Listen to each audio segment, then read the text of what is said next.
গ্রামের মধ্যে একটি কোণে ছিল এক ফেলে রাখা জায়গা, এমনকি সেখানকার মাটি ছিল খুবই শক্ত, সেই সাথে সেখানে ছিল না কোনো পানির ব্যবস্থা।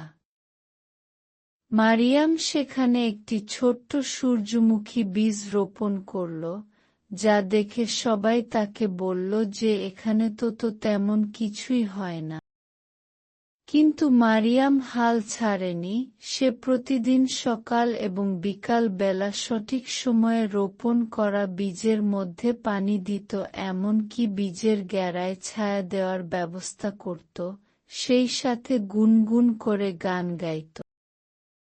একদিন সকাল বেলা মারিয়াম দেখতে পেল, মাটির নিচ থেকে একটুখানি সবুজ গাছের মূল উঁকি দিল।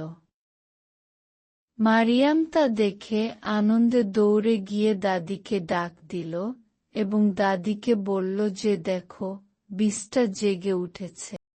কয়েক সপ্তাহ পরে দেখা গেল যে ওই জায়গার ফুলটি একটি বিশাল আকারের সূর্যমুখী ফুল।